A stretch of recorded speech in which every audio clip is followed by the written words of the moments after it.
Kali ini saya akan coba memberikan pemahaman kepada teman-teman sekalian tentang kasus Bapak Nadiem Makarim yang diberikan vonis 18 tahun penjara serta denda 5,6 triliun. Yang menurut saya hukuman ini adalah hukuman yang paling sadis yang pernah saya dengarkan dari sebuah negeri di atas muka bumi ini. Untuk itu, mari kita membahas musuh-musuh Bapak Nadiem Makarim ini, sehingga beliau dibidik untuk diberikan sanksi yang sangat zalim ini. Yang pertama, beliau telah menghapus ujian nasional. Teman-teman tahu, ujian nasional masa berebut lahan. Lahan apa? Penjualan kertas ujian. Apalagi ATK. Nilainya tidak tanggung-tanggung, teman-teman. Setiap ujian nasional, pebisnis ini meraup keuntungan miliaran. Miliaran, teman-teman. Dan ketika ujian nasional dihapuskan, mereka gigit jari. Mereka kesal pada Bapak Nadiem Makarim.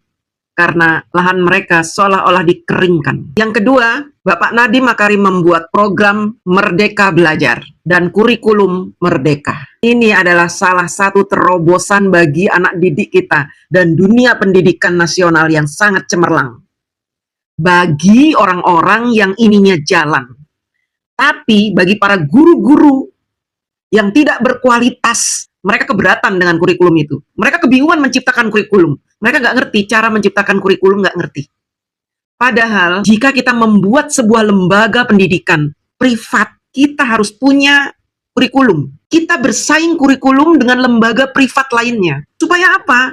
Supaya kita bisa mencetak anak didik yang berkualitas dengan kurikulum yang kita ciptakan. Tetapi sayangnya, di negara kita, ketika diterapkan sistem kurikulum merdeka, belajar merdeka, mereka kebingungan. Mereka belum siap. Harusnya ketika ada sebuah sistem baru, para guru-guru ini bisa belajar bagaimana membuat sebuah kurikulum, bersaing dengan sekolah-sekolah yang lain, supaya nanti kurikulum yang diciptakan oleh guru-guru itu bisa menghasilkan anak didik yang berkualitas, lebih baik daripada sekolah sono. Lebih baik dari sekolah yang itu. Bersaing. Tapi memang dasarnya mereka ini maunya enak-enakan. Tinggal buka, baca, ngajar. Ngajarnya juga nggak serius. Karena mereka tidak punya teknik mengajar yang benar. Saya seorang guru. Jadi saya tahu. Nah, teman-teman, kurikulum merdeka ini menyebabkan banyak pebisnis buku gigit jari. Karena otomatis buku-buku mereka menjadi tidak laku. Sehingga penghasilan mereka yang miliaran setiap tahunnya hilang diterpa angin karena ada kurikulum merdeka ini. Bagi sekolah yang memiliki guru-guru yang hebat yang bisa menciptakan kurikulum, maka tentu mereka tetap bisa mengajar. Murid-murid tetap bisa belajar. Karena apa? Ada kurikulum baru yang diciptakan oleh guru-guru profesional mereka. Tetapi bagi sekolah yang memiliki guru-guru yang blow on, maka mereka mandek. Kemandekan ini menyebabkan kualitas anak didik mereka pun menurun. Lalu yang disalahkan siapa? Pak Nadiem, karena dianggap menciptakan sesuatu yang terlalu tinggi, yang belum bisa diikuti oleh para guru-guru ini. Padahal kalau tidak dimulai dari sekarang, kapan lagi negara kita punya sekolah-sekolah dengan kurikulum yang keren-keren? Selama ini kita kan didikte, guru-guru, kamu ngajar ini kurikulumnya. Nggak ada kenaikan kualitas bagi murid-murid kita dengan kurikulum yang itu aja, nggak ada perubahan. Sementara kemajuan dunia ini terus berkembang. Harusnya memang kurikulum itu disesuaikan dengan peradaban bangsa, kemajuan, dengan informasi-informasi yang berkembang. Sehingga memang free kurikulum ini penting diterapkan di semua sekolah, supaya murid-murid mendapatkan peningkatan ilmu. Tetapi lagi-lagi memang banyak guru-guru yang tidak siap. Ya, karena apa? Mereka maunya enak sendiri, nggak mau berinovasi. Nggak mau menciptakan kurikulum yang berkualitas. Tidak suka anak didiknya berkembang lebih pesat dibanding anak didik di sekolah yang lain. Yang ketiga, platform digital dan polemik dana pendidikan. Pak Nadiem ini mendorong platform digital. Dengan adanya platform digital, tentu sangat merugikan pebisnis tadi itu. Mereka akan kehilangan banyak sekali peluang-peluang untuk mengeruk uang sebesar-besarnya dari dana BOS. Karena apa? Karena tidak lagi dibutuhkan yang namanya pensil, pulpen, penghapus, kertas. Nggak dibutuhkan. Buku-buku udah nggak perlu lagi. Kalau sudah sistem digital, semuanya ada di sebuah komputer. ada di sebuah laptop. Kita tidak butuh itu lagi. Semuanya bisa disimpan, direkam di situ, abadi. Nggak perlu lagi kita kertas, pulpen, segala macam. Tip-ek, ATK itu kan banyak jenisnya. Menghapus, tip-ek, pulpen, kertas, spidol.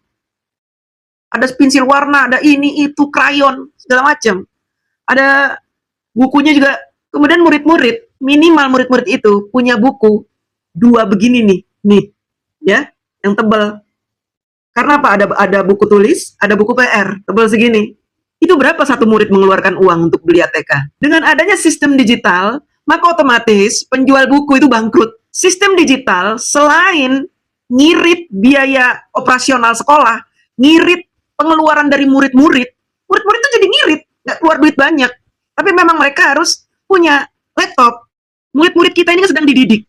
Bagaimana cara supaya mereka bisa mengejar ilmu, bisa belajar, bisa mengikuti pelajaran dengan menggunakan device digital. Ini kan kemajuan yang luar biasa buat anak didik kita.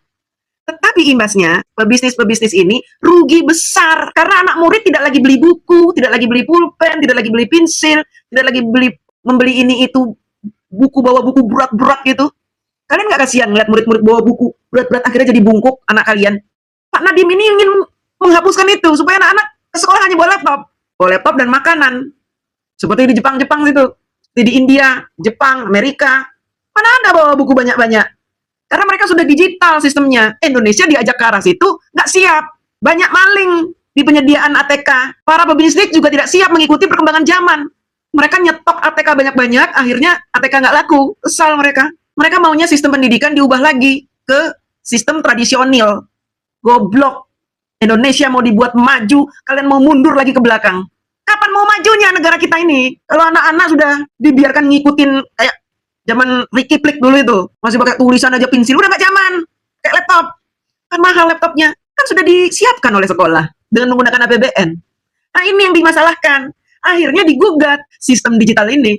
Digugat laptop yang disediakan oleh sekolah-sekolah yang diberikan oleh negara. Katanya ada korupsi lah, ada inilah, itulah, dicari-cari kesalahannya. Ini yang membuat saya tidak habis pikir. Negara mau dimajukan oleh inovasi-inovasi yang kelas internasional, tetapi orang sehebat Bapak Nadiem ini tidak disupport oleh negara. Bahkan ketika dia menjadi pesakitan di pengadilan, tidak ada support dari negara. Padahal apa yang sudah diciptakan oleh Pak Nadiem buat negara kita ini sangat luar biasa. Menciptakan jutaan lapangan pekerjaan di platform Gojek. Ada nggak penghargaan dari negara kepada Pak Nadiem ini? Membantu pemerintah menciptakan lowongan pekerjaan jutaan, 4,8 juta lowongan pekerjaan diciptakan oleh Pak Nadiem Makarim. Ada nggak penghargaan dari negara? Pak Jokowi yang menghargai Pak Nadiem, makanya diberikan posisi tinggi sebagai Menteri Pendidikan. Walaupun beliau masih muda. Tetapi Pak Nadiem dibidik, tujuannya apa? Membidik Pak Jokowi juga. Kalian harus paham ini pendukung Pak Jokowi. Jangan kalian pikir Pak Nadiem ini korupsi, lalu uang korupsinya dibagi ke Pak Jokowi. Otak kalian kemana itu? Bahkan jaksa saja tidak bisa membuktikan apapun dari tuduhan terhadap Pak Nadiem Makarim. Pak Nadiem tidak menerima duit sepeser pun. Tidak ada kong kali kong dalam pengadaan Chromebook itu. Tetapi masih saja jaksa-jaksa ini nekat memberikan hukuman yang gak masuk akal. Bahkan mendenda 5,6 triliun wedan itu. Gila kalian tuh. Saya sebagai warga negara, saya juga seorang guru. Saya juga memahami kenapa Indonesia butuh untuk direformasi pendidikannya. Karena memang kita sudah tertinggal jauh oleh negara-negara tetangga. Kalah kita dengan Malaysia, dengan Singapura, kalah kita. Gak usah jauh-jauh ke Jepang, ke Amerika. Dengan Malaysia saja kita kalah. Bekali anak-anak kita dengan digital. Karena apa? Kalau negara kita tidak mempersiapkan sejak dini agar anak-anak kita memahami dunia digital sejak dia TK, maka kita akan terlindas oleh zaman. Negara kita nggak akan pernah maju. Terima kasih.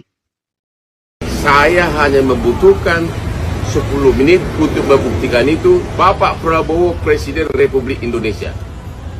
Kalau memang Bapak benar-benar mau menegakkan keadilan, tolong panggil kejaksaan dan panggil saya sebagai kuasa hukum dari Nadiem Makarim. Gelar perkaranya di istana dan saya akan buktikan, satu, Nadiem Makarim tidak menerima uang 1 sen pun. 2, tidak ada markup dalam pengadaan laptop. 3, tidak ada yang diperkaya. Sekali lagi, saya hanya membutuhkan 10 menit untuk membuktikan itu di depan Bapak Prabowo, Presiden Republik Indonesia, yang pernah jadi klien saya 25 tahun. seluruh rakyat Indonesia ingin agar benar-benar hukum ditegakkan. Dan inilah saatnya saya akan membuktikan bahwa Nadiem Makarim tidak melakukan tindak pidana korupsi. Tapi kenapa dia ditahan? Kenapa dia ditahan? Tolong perkaranya pertama kali digelar di istana. Salam dari Hotman Paris yang pernah memberikan bantuan hukum kepada Bapak 25 tahun tanpa noda satu titik pun.